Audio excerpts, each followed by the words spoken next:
ஓம் சாய்நாத். சாய்நாத் எல்லாருக்கும் வணக்கம். ஒவ்வொரு வாரமும் வியாழக்கிழமை பாபாவின் அற்புதங்கள்னு சொல்லி பல இனிக்கும் லீலைகளை உங்களுக்கு ஆடியோ புக்காக நம்ம பதிவு பண்ணிக்கிட்டே வரோங்க. இந்த வாரம் நம்ம பார்க்க போகிற பாபாவின் அற்புதம், நம்மளுடைய சாய் சச்சரிதத்தில் பார்த்தீங்கன்னா நிறைய பக்தர்களை பற்றி சொல்லியிருப்பாங்க.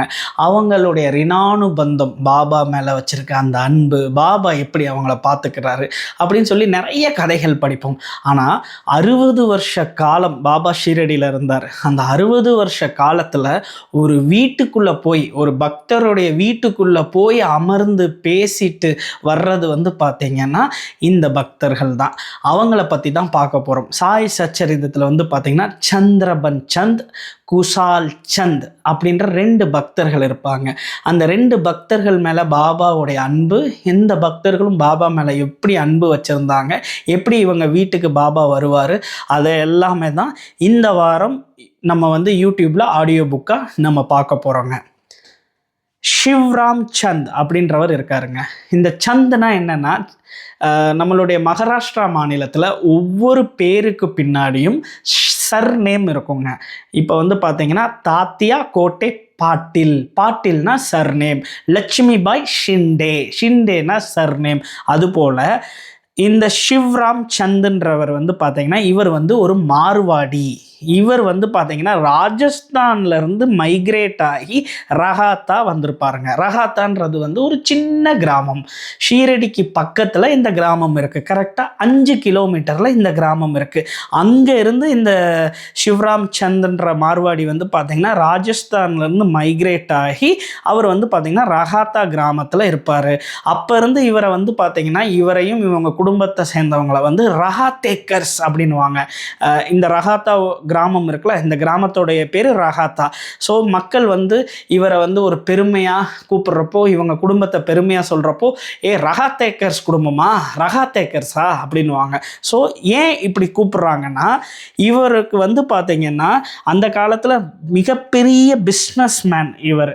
இவருடைய பிஸ்னஸ் பேரே பார்த்தீங்கன்னா சிவ்ராம் ராம்சந்திர சாந்த் அப்படின்ற பேரில் பார்த்தீங்கன்னா 1929 வரைக்கும் நிறைய தொழில்கள் அவர் பண்ணார்.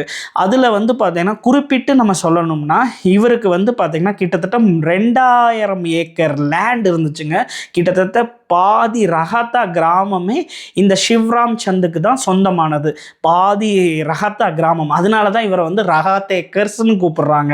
இவருக்கு பார்த்தீங்கன்னா காட்டன் மில் மகாராஷ்டிரா மாநிலத்தில் ஜால்னா, சேலு, வாம்பூரி, ஏவ்லா அப்படின்ற 4 ஊரில் பார்த்தீங்கன்னா இவருக்கு அந்த காலத்திலேயே காட்டன் மில் இருந்துச்சு. இவருக்கு அகமத் நகரில் காட்டன் ஃபேக்ட்ரி இருந்துச்சு.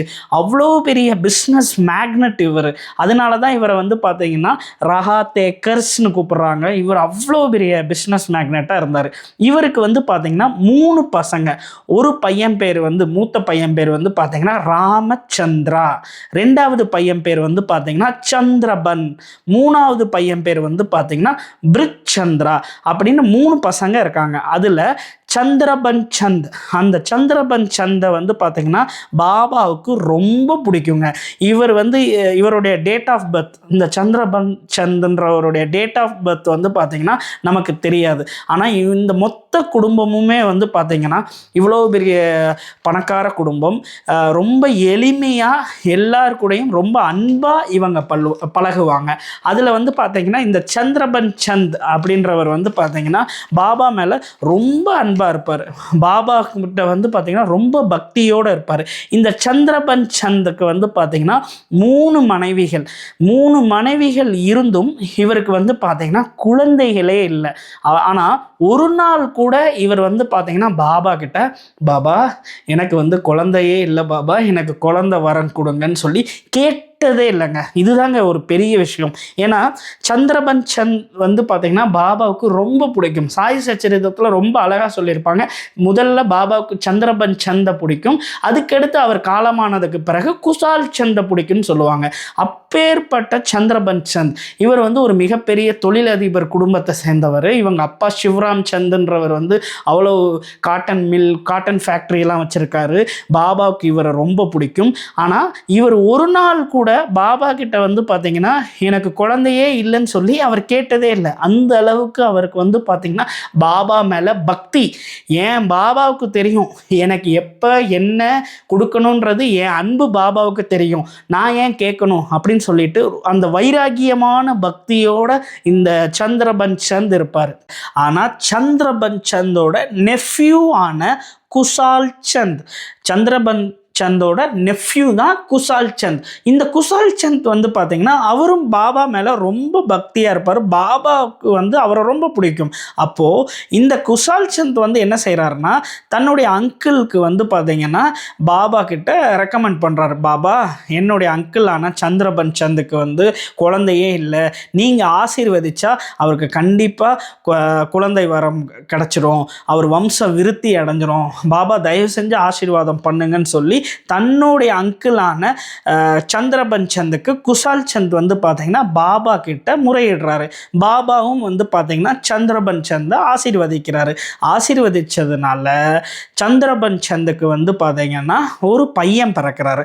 1903 1903 வந்து பார்த்தீங்கன்னா அமுலச்சந்த் அப்படின்ற ஒரு பையன் பிறக்கிறார். அந்த பையன் பாபா ஆசீர்வாதத்தினால பிறந்ததுனால அவர் வந்து பார்த்தீங்கன்னா நல்ல ஆரோக்கியமான வாழ்க்கையை அவர் வாழ்கிறாரு.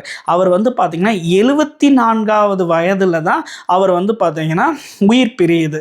அந்த அளவுக்கு ரொம்ப நோய் நொடியற்ற நல்ல வாழ்க்கையை வந்து இந்த அமுலச்சந்த் வாழ்கிறாரு.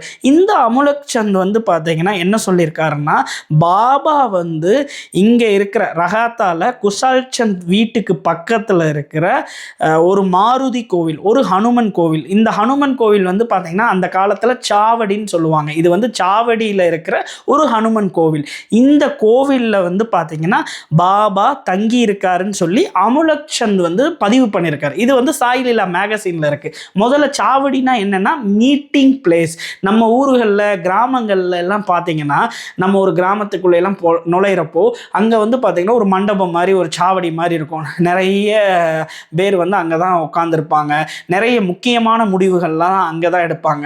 அந்த கிராமத்துக்குள்ளே நுழையணும்னா அந்த சாவடியை கடந்து தான் போகணும். அதுபோல் இந்த ரஹாத்தாவுக்கு வந்து பார்த்திங்கன்னா ஒரு சாவடி இருக்குது. அந்த சாவடியில் வந்து பார்த்திங்கன்னா ஹனுமனையும் பிரதிஷ்டை பண்ணியிருக்காங்க. இந்த இடத்துல நம்மளுடைய பாபா வந்து பார்த்திங்கன்னா தங்கி இருக்கார். அவர் வந்து பார்த்திங்கன்னா நம்மளுடைய சாந்த்பாய் பாட்டேல் இருக்கார்ல, அவர் கூட வர்றதுக்கு முன்னாடியேவும் நம்மளுடைய பாபா வந்து பார்த்தீங்கன்னா இங்கே தங்கி இருக்கிறதாக நம்மளுடைய அமுலச்சந்த் வந்து பார்த்தீங்கன்னா பதிவு பண்ணுறாரு. இவர் பிறந்தது வந்து பார்த்தீங்கன்னா 1903 தான். ஆனால் இவர் எப்படி இதை பதிவு பண்ணுறாருன்னா, இவருடைய தாத்தாவான சிவராம் சந்த் இருக்கார் பார்த்தீங்களா, அவர் வந்து இதெல்லாம் சொல்லியிருக்காரு. தன்னுடைய பேரனான அமுலச்சந்துக்கு வந்து பார்த்தீங்கன்னா இந்த விஷயங்கள் எல்லாம் சொல்லியிருக்காரு. அதனால இவர் வந்து பார்த்தீங்கன்னா இந்த ஹனுமன் கோவிலை பற்றி சொல்லியிருக்காரு. இந்த ஹனுமன் கோவிலும் இப்போ நீங்கள் அந்த வீடியோவில் பார்க்கலாம். இந்த ஹனுமன் கோவிலில் வந்து பார்த்தீங்கன்னா பாபா வந்து ஸ்டே பண்ணியிருக்காருங்க. அதுக்கடுத்து வந்து பார்த்தீங்கன்னா இந்த அமுலச்சந்தோடைய அப்பாவான சந்திரபன் சந்த் என்ன ஆகிறாருன்னா 13 டிசம்பர் 1911 வந்து பார்த்தீங்கன்னா இவர் வந்து இவருடைய உயிர் பிரிஞ்சதுக்கு பிறகு இவருடைய நெஃப்யூ ஆன குசால் சந்தை வந்து பாபாவுக்கு ரொம்ப பிடிக்கும். பாபா வந்து பார்த்திங்கன்னா சந்திரபன் சந்த் சமாதி ஆனதுக்கு பிறகு குசால் சந்துக்கு வந்து பார்த்திங்கன்னா ரொம்ப அன்போட ரொம்ப நேசிப்பார். இதை வந்து சாய் சச்சரிதத்தில் ரொம்ப அழகாக சொல்லியிருப்பாங்க. இந்த குசால் சந்தை வந்து பார்த்திங்கன்னா 1853 வந்து இவர் பிறக்கிறாருங்க. இவருக்கு வந்து பார்த்திங்கன்னா அந்த அளவுக்கு எஜுகேஷன் கிடையாது. ஆனால் இவர் வந்து ஒரு நல்ல ரொம்ப நல்ல பிஸ்னஸ்மேன். இவங்க இவங்க வந்து பார்த்திங்கன்னா ஏற்கனவே ஒரு மிகப்பெரிய பிஸ்னஸ் குடும்பம். பிஸ்னஸ் வந்து பார்த்திங்கன்னா இவங்களுக்கு அவ்வளோ கம்பெனிகள் அவ்வளோ ஊர்களில் இருக்குது. இந்த குஷால் சந்த் வந்து பார்த்திங்கன்னா இவர் இந்த பிஸ்னஸை டேக் ஓவர் பண்ணதுக்கு பிறகு இவங்க சம்பாரிச்சதை விட 100 மடங்கு சம்பாரிச்சிருக்காங்க. எவ்வளோ பெரிய விஷயம் பாருங்கள்.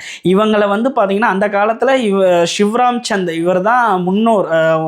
இந்த மொத்த குடும்பத்துக்கும் வந்து பார்த்திங்கன்னா இவர் தான் ஆரம்பக்கர்த்தா. சிவராம் சந்துன்றவர் ரகாத்தாலேருந்து வந்தவர். இவர் தான் வந்து பார்த்திங்கன்னா அப்பயே 2000 ஏக்கர் லேண்டு, மில்லு, கம்பெனி எல்லாமே வச்சுருந்தார். இவர் காலமானதுக்கு பிறகு சந்திரபன் சந்த் இந்த பிஸ்னஸை எடுத்து நடத்துகிறாரு. அதுக்கடுத்து சந்திரபன் சந்த் காலமானதுக்கு பிறகு குஷால் சந்த் எடுத்து நடத்துகிறாருங்க. குஷால் சந்த் வந்து பார்த்திங்கன்னா இவங்க சம்பாரிச்சதை விட 100 மடங்கு இந்த பிஸ்னஸில் வந்து பார்த்திங்கன்னா டேர்ன் ஓவர் பண்ணுறாரு. இது எல்லாமே அவருக்கு வந்து பார்த்திங்கன்னா எப்பயுமே சொல்கிறது, இது எல்லாமே பாபாவுடைய ஆசீர்வாதம் தான்.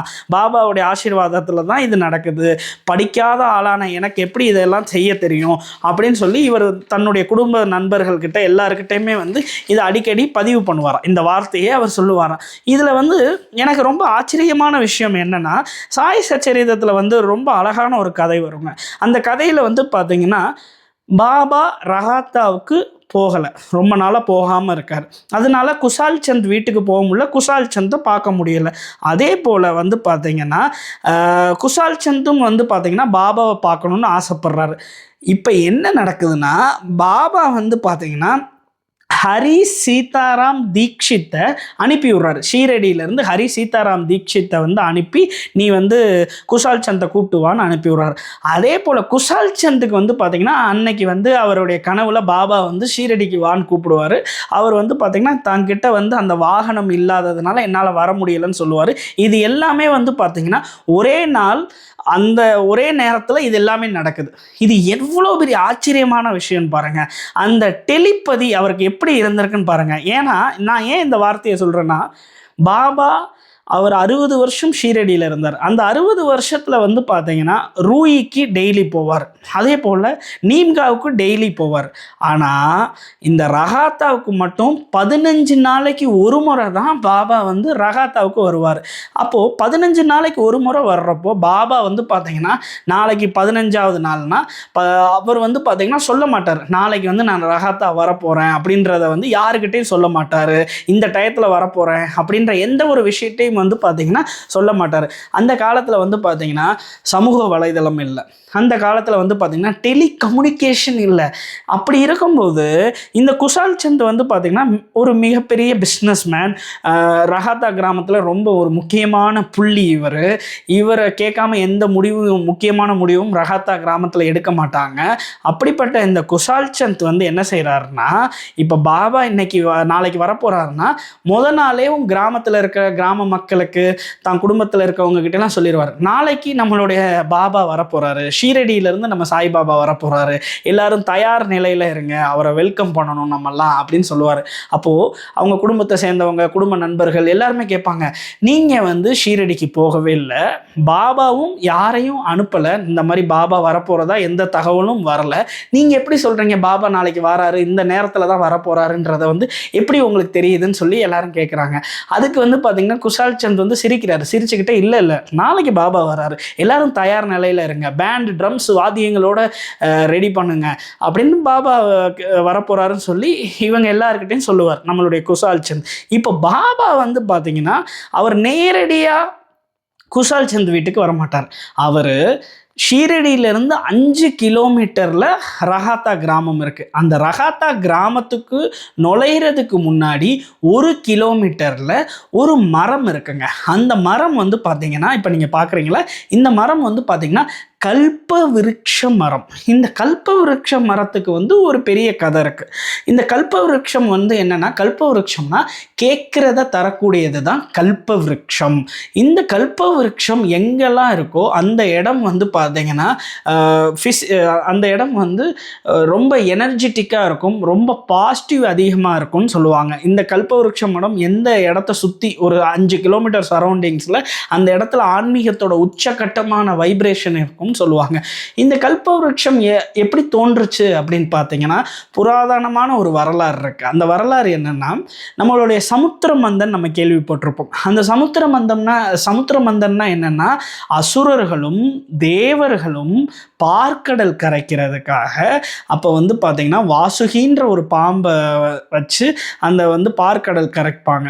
அப்போ வந்து பார்த்திங்கன்னா நிறைய பொருட்கள் அந்த கரைக்கும் போது நிறைய விஷயங்கள் வெளியே வரும்.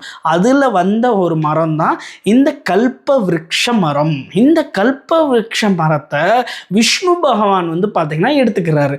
அப்போ இருந்து இந்த கல்ப விருட்ச மரம் விஷ்ணு பகவானுடைய பொண்ணுன்னு சொல்லி அழைக்கப்படுது.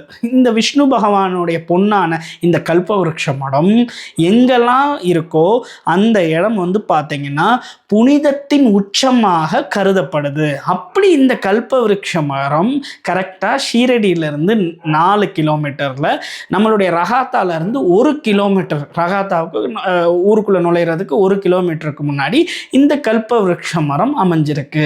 இந்த மரத்தில் இருக்கிற இந்த பழம் வந்து பார்த்தீங்கன்னா ஒரு விதமான மேக்னெட்டிக் எனர்ஜி இருக்கும். இந்த மரத்தில் இருக்கிற 2 ஃப்ரூட்டையும் நீங்கள் டச் பண்ணீங்கன்னா ஒரு மைன்யூட் மேக்னெட்டிக் எனர்ஜி இருக்கும். அது டச் ஆயிருச்சுன்னா ஒரே பழமாக அது வளரும் அப்படின்றது சொல்லுவாங்க. எப்படின்னா இந்த 2 ஃப்ரூட்டும் டச் ஆச்சுன்னா ஒரே ஃப்ரூட்டாக வரும். அப்படிப்பட்ட மேக்னெட்டிக் எனர்ஜி இருக்குது. இந்த பழத்தை வந்து பார்த்தீங்கன்னா கீழே கிடந்துச்சுன்னா நீங்கள் எடுங்க. நீங்கள் இங்கே ஷீரடி வந்தீங்கன்னா இந்த பழத்தை வந்து மரத்துலேருந்து நீங்கள் பிடுங்கக்கூடாது. இந்த பழம் கீழே விழுந்துருந்துச்சுன்னா நீங்கள் எடுங்க. எடுத்துகிட்டு போய் உங்கள் வீட்டு பூஜை ரூமில் வச்சு நீங்கள் வந்து நமஸ்கரிச்சுக்கலாம். உங்கள் வீட்டு பூஜை ரூமில் வந்து பார்த்தீங்கன்னா ஒரு சிவப்பு கலர் இல்லை மஞ்சள் கலர் துணியை வந்து கட்டி சந்தனம் குங்குமம் நீங்கள் வச்சிங்கன்னா உங்கள் வீடு வந்து சுபிட்சமாக இருக்குன்றது வந்து பார்த்திங்கன்னா ஒரு மிகப்பெரிய நம்பிக்கை. இந்த கல்பவருஷ மரத்தில் வந்து பார்த்திங்கன்னா நம்மளுடைய பாபா என்ன செய்வார்னா 15 நாளைக்கு ஒரு முறை வருவார். வந்து இந்த மரத்துக்கு அடியில் உட்காந்துக்கிடுவார். இப்போது ரகாத்தா கிராம எல்லையில் வந்து பார்த்திங்கன்னா கிட்டத்தட்ட 1000 மக்கள், ஆயிரக்கணக்கான மக்கள் வந்து குஷால் சந்த் தலைமையில் பேண்டு ட்ரம்ஸ் வாத்தியங்களோட எல்லையில் காத்துக்கிட்டு இருப்பாங்க. இப்போ என்ன நடக்கும்னா இந்த ரகாத்தாவில் இருக்கிற சின்ன சின்ன குழந்தைங்களாம் இருப்பாங்கள்ல, அவங்க எல்லாரும் வந்து பார்ப்பாங்க. பாபா இருக்காரா பாபா இருக்காரான்னு சொல்லி ஓடி வந்து பார்ப்பாங்க. பார்த்தா பாபா இந்த மரத்துக்கு அடியில் அமர்ந்திருப்பார். அமர்ந்ததை பார்த்தோன்னேவும் அந்த குழந்தைங்களாம் ரொம்ப சந்தோஷமாக ஆரவாரமாக ஆளாக நான் தான் போய் சொல்லுவேன்னு சொல்லி எல்லாம் ஓடுவாங்க. ஓடி போய் பாபா இருக்காருன்னு சத்தம் போட்டு போய் சொல்லுவாங்க. அவங்க சொன்னதுக்கு பிறகு பேண்டு ட்ரம்ஸ் வாத்தியங்கள்லாம் வாசிக்க ஆரம்பித்து பாபாவை வந்து பார்த்திங்கன்னா ஒரு மாபெரும் மகாராஜா வந்தாருன்னா எப்படி வெல்கம் பண்ணி கூப்பிட்டு போவாங்களோ அதுபோல் ஷீரடியுடைய மகாராஜா வந்து பார்த்திங்கன்னா வெல்கம் பண்ணி அவங்க வந்து கூப்பிட்டு போவாங்க. அந்த ரகாத்தாவுடைய எல்லை பகுதியில் வந்து ஒரு ஆர்ச் இருக்கும். இன்றைக்கும் அந்த ஆர்ச் நீங்கள் பார்க்கலாம். அந்த ஆர்ச் வழியாக அவர் உள்ளே போவார். உள்ளே போய் குஷால் சந்த் வீட்டுக்குள்ளே போய் பாபா உட்காருவார். 60 வருஷம் காலத்தில் பாபா ஒரு பக்தருடைய வீட்டுக்குள்ளே போய் அமர்றது வந்து பார்த்திங்கன்னா குஷால் சந்த் மட்டும்தான். குஷால் சந்த் சந்திரபந்த் இந்த சாந்த் குடும்பத்தில் மட்டும்தான் வீட்டுக்குள்ளே போய் பாபா அமருவார். வேற எந்த பக்தருடைய வீட்டுக்குள்ளேயும் போக மாட்டார். இப்போ டேங்லே நீம்காவில் எடுத்துக்கிட்டிங்கன்னா பாபா வந்து பார்த்திங்கன்னா டேங்லேயோட வீட்டுக்குள்ளே போக மாட்டார். அங்கே இருக்கிற திண்ணையில் பாபா உட்காருவார். ஆனால் இந்த சாந்த் குடும்பத்துடைய வீட்டுக்குள்ளே மட்டும்தான் பாபா 60 வருட காலமும் அவர் இந்த வீட்டுக்குள்ளே வருவார். வீட்டுக்குள்ளே வந்து அமர்ந்தோடனே அவருக்குன்னு ஒரு தனி இடம் கொடுத்து அந்த இடத்துல அவரை வந்து ராயலாக உட்கார வைப்பாங்க. அவங்க வந்து பார்த்திங்கன்னா நிறைய ஸ்வீட்ஸு ஸ்நாக்ஸு இதெல்லாம் செஞ்சு வச்சுருப்பாங்க. ஆனால் பாபா என்ன செய்வார்னா பால் கொஞ்சம் போல் பீஸ் ஆஃப் ரொட்டி இதெல்லாம் சாப்பிடுவார். சாப்பிட்டுட்டு அவர் அங்கே எல்லாருக்கிட்டையும் பேசிட்டு அதுக்கடுத்து அவர் வந்து ஷீரடி கிளம்பிடுவார். இதில் வந்து பார்த்திங்கன்னா பிவி தேவும் சுவாமி சரணானந்தாவும் என்ன சொல்லியிருக்காங்கன்னா ஒரு முறை இவங்க வந்து மாட்டு வண்டியில் பாபாவை வந்து பார்த்திங்கன்னா கூப்பிட்டு வராங்களாம். ஷீரடியிலேருந்து ரகாத்தாவுக்கு கூப்பிட்டு வராங்களாம். அந்த மாட்டு வண்டியில் யார் இருக்காங்கன்னா பிவி தேவ், சுவாமி சரணானந்தா, ஹரி சீதாராம் தீக்ஷித், பாபு சாஹிப் ஜோக்கோடைய மனைவி, இவங்க எல்லாரும் இருக்காங்களாம். அப்போது அவங்க கூப்பிட்டு வர்றப்போ அவங்க என்ன செய்கிறாங்கன்னா இந்த மரத்தை தாண்டிட்டாங்களாம். தாண்டி அந்த காலத்தில் வந்து பார்த்திங்கன்னா ஒரு நதி ஓடுச்சுங்க. அந்த நதி வந்து பார்த்திங்கன்னா இப்போ இல்லை. அந்த நதி ஓடுற இடத்துல ஒரு பிரிட்ஜ் இருக்கும். அந்த பிரிட்ஜு நீங்கள் இப்பயும் பார்க்கலாம். கரெக்டாக ரகாத்தா கிராமத்துக்குள்ளே நுழையணும்னா அந்த பிரிட்ஜை கடந்து தான் நம்ம வரணும். அந்த பிரிட்ஜு கிட்ட வந்து பார்த்திங்கன்னா அவங்க கொண்டு வந்த மாட்டு வண்டியெல்லாம் கட்டிட்டு அவங்க வெயிட் பண்ணுவாங்களாம். பாபா வந்து இவங்க ஹானர் பண்ணி நல்ல கிராண்டாக பேண்டு வாத்தியங்களோட ட்ரம்ஸ் வாத்தியங்களோட பாபாவை கூப்பிட்டு போயிருக்காங்களாம். இதை வந்து பார்த்திங்கன்னா பிவி தேவும் சுவாமி சரணானந்தாவும் சொல்லியிருக்காங்க. சாய்லீலா மேகசினில் சொல்லியிருக்காங்க. ஸோ பாபா இந்த மாதிரி தான் நம்மளுடைய குசால் சந்த் வீட்டுக்குள்ளே போய் அமர்ந்து அவர் சாப்பிடுவார். இதில் வந்து பார்த்திங்கன்னா இந்த சாந்த் குடும்பம் வந்து ஒரு மார்வாடி. அவங்க வந்து பார்த்திங்கன்னா அவங்களுடைய குலதெய்வம் வந்து பார்த்திங்கன்னா மகாவீரை வந்து அவங்க கும்பிடுவாங்க. அப்படிப்பட்டவங்க இவர் வந்து பார்த்திங்கன்னா பாபா வந்து ஒரு முசல்மான், பாபா வந்து ஒரு அவுலியா, பாபா வந்து ஒரு சூஃபி செயின்ட் அப்படிலாம் எதுவுமே அவங்க பார்க்காம தான் அன்பை வந்து பார்த்திங்கன்னா வெளிப்படுத்தியிருக்காங்க. அந்த அளவுக்கு அந்த அன்பை வந்து வெளிப்படுத்தியிருக்காங்க. இப்போது இந்த அன்புனால தான் குசால் சந்த் குடும்பம் என்ன பண்ணியிருக்காங்கன்னா இவங்களுடைய வீடு ரொம்ப பெரிய வீடுங்க, ரொம்ப பெரிய வீடு. இன்றைக்கும் வந்து பார்த்திங்கன்னா இந்த மரம் பார்த்திங்களா, கல்பவருஷ மரம், அந்த மரத்தை சுற்றி இருக்கிற நிலம் எல்லாமே குசால் சந்தோடது தான், இந்த சாந்த் குடும்பத்தோடது தான். அந்த வீடு வந்து குசால் சந்த் வீட்டுக்கு நிறைய பேர் வந்திருப்பாங்க. வீட்டுக்கு வந்தால் பார்த்தீங்களா இதுதான் குசால் சந்த் வீடுன்னு சொல்லுவாங்க. ஆக்சுவலாக அந்த வீடு வந்து பார்த்திங்கன்னா அந்த தெரு வரைக்கும் இருக்கும். அவ்வளோ பெரிய வீடு. நீங்கள் தூரத்துலேருந்து பார்த்தீங்கன்னா நல்லா தெரியும். இந்த வீட்டோட முன் என்ட்ரன்ஸை மட்டும் பார்த்தீங்கன்னா ஒரு மியூசியம் மாதிரி வச்சுருக்காங்க. இந்த மாதிரி பாபா பக்தர்கள் வந்தால் இந்த இடத்த பார்த்துக்கலாம் சொல்லி முன் என்ட்ரன்ஸை மட்டும் மியூசியம் மாதிரி வச்சுட்டு மீதி எல்லாமே வந்து பார்த்திங்கன்னா அவங்களுடைய வம்சாவளிகள் தான் வாழ்ந்துக்கிட்டு இருக்காங்க. அதில் வந்து பார்த்திங்கன்னா ஜவஹர் அலி வந்து பார்த்திங்கன்னா ரஹாத்தாவுக்கும் ஜவஹர் அலிக்கும் பாபாவுக்கும் ஒரு மிகப்பெரிய ரிணானு பந்தமே இருக்குது. நம்மளுடைய சாய் சச்சரிதத்தில் சொல்லியிருப்பாங்க. இந்த குசால் சந்த் இருக்கார் பார்த்திங்களா, இவருக்கும் வந்து பார்த்திங்கன்னா குழந்தைங்களே இல்லை. இவருக்கும் வந்து குழந்தைங்களே இல்லை. கரெக்டாக சந்திரபன் சந்துக்கு குழந்தை இல்லை. அதே போல் குசால் சந்துக்கும் குழந்தையே இல்லை. ஆனால் குசால் சந்த் என்ன பண்ணியிருப்பார், தன்னுடைய அங்கிளான சந்திரபன் சந்துக்கு குழந்தை இல்லை, பாபா ஆசீர்வாதம் பண்ணுங்கன்னு சொல்லியிருப்பார். ஆனால் தனக்கும் குழந்தை இல்லைன்றதை வந்து பாபா கிட்ட என்றைக்குமே அவர் காட்டிக்கிட்டதும் இல்லை, கேட்டுக்கிட்டதும் இல்லை. ஆனால் பாபாவோட ஆசீர்வாதத்தில் அவருக்கு வந்து பார்த்திங்கன்னா ஒரு குழந்தை பிறக்குதுங்க. அந்த அவருக்கும் வந்து பார்த்திங்கன்னா ஒரு பையன் பிறக்கிறார். அந்த பையன் பேர் வந்து பார்த்தீங்கன்னா தௌலத் ராம் சந்த். அந்த தௌலத் ராம் சந்த் வந்து பார்த்தீங்கன்னா என்ன சொல்லியிருக்காருன்னா, ஜவஹர் அலி இருக்கார்ல, நம்ம சொன்னோம்ல ஜவஹர் அலி, அந்த ஜவஹர் அலியை வந்து பார்த்தீங்கன்னா இவர் வந்து அகமத் நகரில் பார்த்துருக்காரா. இந்த தௌலத் ராம் சந்த் அப்பயே வந்து பார்த்தீங்கன்னா ஜவஹர் அலியை அகமத் நகரில் பார்த்துருக்காரு. இந்த தௌலத் ராம் சந்த்ன்றவர் யார், இவர் வந்து குசால் சந்தோடைய பையன்தான் இந்த தௌலத் ராம் சந்த். இவர் பாபா ஆசீர்வாதத்தில் தான் பிறக்கிறார். ஏன்னா குசால் சந்துக்கு கல்யாணம் ஆகி அவருக்கு குழந்தைங்களே இல்லை. அவருக்கு அவங்க மனைவி உண்டானாலும் அந்த குழந்தை வந்து பார்த்திங்கன்னா கருவிலேயே கரைஞ்சிருது. சில நேரங்கள் பிறந்தாலும் அந்த குழந்தை இறந்து தான் பிறக்குது. இப்படி பாபா ஆசீர்வாதத்தில் பிறந்தவர் தான் இந்த தௌலத் ராம் சந்த். இந்த தௌலத் ராம் சந்த் என்ன சொல்கிறாருன்னா, பாபாவுடைய கதைகளில் சாய் சச்சரிதத்தில் ஜவஹர் அலின்னு ஒரு கதை வரும். அந்த ஜவஹர் அலி வந்து இவர் அகமத் நகர்ல பார்த்துருக்காராம். அகமத் நகர்ல அவங்களுடைய ஃபேக்ட்ரி இருக்கு. நம்ம சொன்னோம்ல இவருடைய பெரிய தாத்தாவான சிவராம் சந்த், அவருக்கு வந்து காட்டன் இதெல்லாம் காட்டன் மில் இந்த ஃபேக்ட்ரி எல்லாம் இருந்துச்சுன்னு சொன்னோம்ல, அந்த ஃபேக்ட்ரி வந்து பார்த்தீங்கன்னா அகமத் நகர்ல இருக்கு. அந்த அகமத் நகர் ஃபேக்ட்ரியில ஜவஹர் அலியை இவர் வந்து தௌலத் ராம் சந்த் பார்த்துருக்காராம். அது மட்டும் இல்லாமல் பாபாவையும் கூட பார்த்துருக்காராம். இந்த ஃபேக்ட்ரியில் ஜவஹர் அலியோடைய படத்தை வந்து இன்றைக்கும் அவங்க வச்சுருக்கதா நம்மளுடைய தௌலத் ராம் சந்த் வந்து சாய்லீலா மேகசினில் அவர் பதிவு பண்ணியிருக்காருங்க. நமக்கு ஜவஹர் அலியை பற்றி தெரியும், சாய் சச்சரிதத்தில் சொல்லியிருப்பாங்க. ஜவஹர் அலி வந்து பார்த்திங்கன்னா வீரபத்ர கோவில்கிட்ட ஒரு இட்கா கட்டுவார். அப்போ அங்கே லோக்கலில் நிறைய ப்ராப்ளம் ஆனதுனால அவர் வந்து ஷீரடிக்கு வந்துடுவார். ஷீரடிக்கு துவாரகமாய்க்குள்ளே வந்தோடனே பாபா வந்து தன்னுடைய சிஷியன்னு சொல்லுவார். பாபாவும் வந்து பார்த்திங்கன்னா ரொம்ப ஹம்பிளாக அவர் வந்து பணிவிடையெல்லாம் ஜவஹர் அலிக்கு செய்வார். அவருடைய துணியை துவைக்கிறது, ஒரு உண்மையான சிஷியன் வந்து தான் குருவை எப்படி பார்த்துக்குருவாரோ அது போல் ஜவஹர் அலியை நம்மளுடைய பாபா பாபா பார்த்துக்கிடுவார். இது எல்லாமே நம்ம வந்து பார்த்திங்கன்னா சாய் சச்சரிதத்தில் ரொம்ப அழகாக சொல்லியிருப்பாங்க. அந்த ஜவஹர் அலியை பற்றி தௌலத் ராம் சந்த் வந்து சொல்லியிருக்காரு. இதில் ரொம்ப ஆச்சரியமான விஷயம் என்னென்னா, பாபா ரஹாத்தா, ரூயி, நீம்காவை தவிர்த்து எங்கேயுமே போனதில்லை.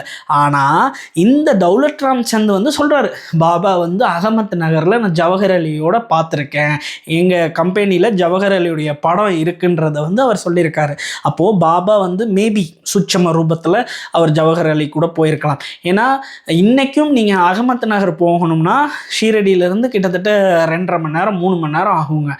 அந்த காலத்தில் போகணுன்னா அப்போ எவ்வளோ நேரம் ஆகும்னு பார்த்துக்கோங்க. அப்படி பாபா அவ்வளோ நேரம் ஷீரடியில் இல்லாட்டினா என்ன ஆகும், பக்தர்கள் என்ன ஆவாங்க. ஆனால் தௌலத் ராம் சந்த் இதை சொல்லியிருக்காரு. ஸோ இதையும் நான் வந்து பார்த்திங்கன்னா இந்த சாந்த் குடும்பத்தை பற்றி சொல்கிறதுனால, இதையும் முக்கியமான விஷயன்றதுனால இதை நான் பதிவு பண்ணுறேன். இப்போ வந்து பார்த்திங்கன்னா பாபாவுடைய மகா சமாதி, பாபாவுடைய மகா சமாதியில் என்ன நடக்குது, இந்து முஸ்லீம்ஸ்லாம் சண்டை போடுறாங்க. அப்போ வந்து பார்த்திங்கன்னா இஸ்லாத்து முறையில் பாபாவுக்கு வந்து ஒரு தர்கா கட்டணும்னு நினைப்பாங்க. அதுக்கு வந்து பார்த்திங்கன்னா குஷால் சந்த் வந்து பார்த்திங்கன்னா சப்போர்ட் பண்ணுவார். அந்த ஒரு முக்கியமான விஷயம். ஏன்னா குஷால் சந்த் வந்து பார்த்திங்கன்னா இவர் வந்து ஒரு மார்வாடி, ராஜஸ்தான்லேருந்து மைக்ரேட் ஆனவங்க. ஆனால் அவர் இஸ்லாத்துக்கு சப்போர்ட் பண்ணியிருப்பார். ரொம்ப ஆச்சரியமாக இருக்கும், ரொம்ப ரொம்ப ஆச்சரியமாக இருக்கும். கரெக்டாக அக்டோபர் 15, 1918 பாபா சமாதி ஆகிறாரு, விஜயதசமி அப்போது. அதில் இருந்து ஒரு மாதத்தில் 15 நவம்பர் 1918 நம்மளுடைய பாபா வந்து பார்த்தீங்கன்னா குஷால் சந்த் வந்து பார்த்தீங்கன்னா மகா சமாதி அடைஞ்சிருப்பார். திரும்பவும் சொல்கிறேன், பாபா வந்து பார்த்தீங்கன்னா அக்டோபர் 15, 1918 மகா சமாதி அடைஞ்சிருப்பார் விஜயதசமி அப்போது. நம்மளுடைய குஷால் சந்த் வந்து பார்த்தீங்கன்னா பாபா இல்லையே, பாபா வந்து அவருடைய ஃபிசிக்கல் ஃபார்மில் இல்லைன்றதை வந்து அவரால் ஏற்றுக்கிற முடியலை. கரெக்டாக ஒரு மாத காலத்தில் 15 நவம்பர் 1918 நம்மளுடைய குஷால் சந்தோடைய உயிர் வந்து பார்த்திங்கன்னா பிரியுது. அப்போது எந்த அளவுக்கு பாபா மேலே அவருக்கு பக்தி, தன்னுடைய குரு இல்லாத இடத்துல என்னால் வாழ முடியாது, அப்போது தான் குரு இல்லையேன்னு சொல்லி அந்த ஒரு மாத காலம் அவர் எவ்வளோ கஷ்டப்பட்டிருப்பார். ஏன்னா அவர் வந்து பாபாவுக்கும் அவருக்கும் அந்த டெலிபதி, நம்ம ஏற்கனவே அதை தான் சொன்னோம், அவங்களுக்கு 2 பேத்துக்கும் இருக்கிற அந்த டெலிபதி அந்த அளவுக்கு. அப்படி இருக்கும்போது பாபா இல்லைன்னொன்னே அவரால் ஏற்றுக்கிற முடியல. கரெக்டாக ஒரு மாத காலத்தில் இவருடைய உயிரும் பிரியுதுங்க. அப்படிப்பட்ட ஒரு குடும்பம் தான் இந்த சாந்த் குடும்பம். இந்த குஷால் சந்த், சந்திரபன் சந்த், சிவராம் சந்த், இவ்வளோ பெரிய சாந்த் குடும்பம் வந்து பார்த்திங்கன்னா பாபாவுக்கு இந்த மொத்த குடும்பமும் அவ்வளோ பணிவிடை பண்ணியிருக்காங்க, அவ்வளோ பெரிய சேவையை செய்திருக்காங்க. பாபாவும் இந்த மொத்த குடும்பத்து மேலேயும் தௌலத் ராம், அமுலக் சந்த், அதுக்கடுத்து பிறந்தாங்களே இவங்களுக்கு பசங்க பாபா ஆசீர்வாதத்தில், அவங்க எல்லாரும் பாபாவால் ஆசீர்வதிக்கப்பட்டவங்க. அவ்வளோ அன்பாக இருந்திருக்காங்க. இன்றைக்கும் இவங்களுடைய வம்சாவளிகள் வந்து பார்த்திங்கன்னா they are very down to earth. அவ்வளோ அன்பாக கருணை உள்ளத்தோடு அவங்க இருப்பாங்க. நீங்கள் போனீங்கன்னா நிறைய விஷயங்கள் வந்து அவங்க வந்து சொல்லுவாங்க. பூட்டி வாடா கட்டினதுக்கு வந்து பார்த்திங்கன்னா அந்த காலத்தில் நிறைய பேர் வந்து பார்த்திங்கன்னா பாபாவுடைய சமாதி மந்திர் இருக்குல்ல, அதை கட்டுறதுக்கு நிறைய பேர் வந்து பணம் கொடுத்துருக்காங்க. நம்ம இப்போ ஒரு கோயில் கட்டுறோம்னா நிறைய பேர் உதவுவாங்களே, அதுபோல் குஷால் சந்தும் அந்த காலத்தில் கொடுத்துருக்காரு. இன்னும் நிறைய விஷயங்கள் இருக்குது. எனக்கு சில விஷயங்கள் என்னால் பதிவு பண்ண முடியாது, ஏன்னா அவங்க வந்து இதெல்லாம் சொல்ல வேணான்னு சொன்னாங்க. அதனால சில விஷயங்கள், நிறைய முக்கியமான விஷயங்கள்லாம் அவங்க வீட்டில் இருக்குது. ஸோ இந்த கதையிலேருந்து நம்ம தெரிஞ்சுக்கிற வேண்டியது என்னென்னா, இவங்களுடைய அன்பு, பாபா மேலே வச்சுருக்க அன்பு. ஏன்னா தன்னுடைய குரு வாராருன்னு சொல்லிட்டு இவங்க வந்து பார்த்திங்கன்னா ஆயிரக்கணக்கான மக்களை திரட்டி கூப்பிட்டு போய் பாபாவை வந்து பேண்டு, ட்ரம்ஸு, வாத்தியங்களோட வெல்கம் பண்ணி ஒரு ராஜாவை கூப்பிட்டு வர்ற மாதிரி கூப்பிட்டு வந்திருக்காங்க. அதுவும் 15 நாளைக்கு ஒரு முறை இது நடக்கும். எவ்வளோ பெரிய விஷயம் பாருங்கள். ஒரு ஆயிரக்கணக்கான மக்களை திரட்டி அவங்க வந்து ஜே கோஷத்தோட பகவானை கூப்பிட்டு வரணும், எவ்வளோ பெரிய விஷயம். ஆனால் இவங்க அந்த குடும்பம் வந்து இதை வந்து பண்ணியிருக்காங்க. அது ரொம்ப பெரிய விஷயம். இதில் ரொம்ப முக்கியமான விஷயமா நான் பார்க்குறது வந்து பார்த்திங்கன்னா இந்த 2 பேர் சாய் சச்சரித்தில் சொல்கிறாங்களே, சந்திரபன் சந்த், குஷால் சந்த் அப்படின்ற இந்த 2 பக்தருடைய பக்தியை பாருங்களேன். சந்திரபன் சந்துக்கு 3 ஒய்ஃப், 3 மனைவிகள் இருந்தும் குழந்தை இல்லை. ஆனால் அவருக்காக அவர் கேட்டதே இல்லை பாபா கிட்ட. ஆனால் அவருக்காக அவருடைய நெஃப்யூவான குஷால் சந்த் வந்து கேட்டிருப்பார். அதே போல் குஷால் சந்துக்கும் வந்து பார்த்தீங்கன்னா அவருடைய மனைவி வந்து பார்த்தீங்கன்னா கர்ப்பம் தலைச்சாலும் கர்ப்பம் இதானாலும் உள்ளேயே இதாகிறது, பிறக்கிற குழந்தை இறந்து தான் பிறக்குது. ஆனால் ஒரு நாள் கூட குஷால் சந்த் வந்து பார்த்தீங்கன்னா பாபா கிட்ட கேட்டதில்லை. இதில் இவங்க 2 பேரும் வந்து மொத்த குடும்பமே அவ்வளோ க்ளோஸாக இருக்காங்க பாபா கிட்ட. 60 வருஷ காலமும் பாபா இவங்க வீட்டுக்குள்ளே வராரு. அப்படி இருக்கிற இவங்க ஒரு நாள் கூட தனக்காக அவங்க கேட்டதே இல்லை. எனக்கு இந்த கஷ்டம் இருக்குது, எனக்கு இந்த குறை இருக்குன்னு அவங்க கேட்டதே இல்லை. ஆனால் பாபா என்ன செஞ்சிருக்காரு, இவங்களுடைய அன்புனால அவருடைய கருணை உள்ளத்தை அவங்க 2 பேத்துக்கும் காட்டி 2 பேத்துக்கும் வந்து பார்த்தீங்கன்னா குழந்தை பிறக்குது. ஒருத்தவர் வந்து பார்த்தீங்கன்னா சந்திரபன் சந்துக்கு அமுலக் சந்த் பிறக்கிறாரு, குஷால் சந்துக்கு வந்து சந்திரபன் சந்த் பிறக்கிறாரு. சே, என்ன மாதிரி பக்தி, என்ன மாதிரி அன்பு! உண்மையிலேயே ரொம்ப சந்தோஷமாக இருக்குது. எனக்கு இந்த வாரத்தில் இந்த குஷால் சாந்த் குடும்பத்தை பற்றி, இந்த சாந்த் குடும்பத்தை பற்றி சொல்கிறதுக்கு வாய்ப்பு கொடுத்த அன்பு பாபாவுக்கும் அன்பு வினி அம்மாவுக்கும் ரொம்ப ரொம்ப நன்றி. ஏன்னா இதெல்லாம் வினி அம்மா சொல்லி எடுக்கப்பட்டது தான். நிறைய விஷயங்கள் சாந்த் குடும்பத்தில் இருக்கவங்க கிட்ட இப்போ கேட்டு தெரிஞ்சுக்கிட்டு நான் உங்களுக்கு சொல்லியிருக்கேன். எல்லாருக்கும் ரொம்ப ரொம்ப நன்றி. Thank you so much. Jai Sainath. மீண்டும் அடுத்த வாரம் இன்னொரு பாபாவின் அற்புதத்தில் சந்திக்கலாம். எல்லாருக்கும் ரொம்ப ரொம்ப நன்றி. Thank you so much. Jai Sainath. Gurudeva Datta.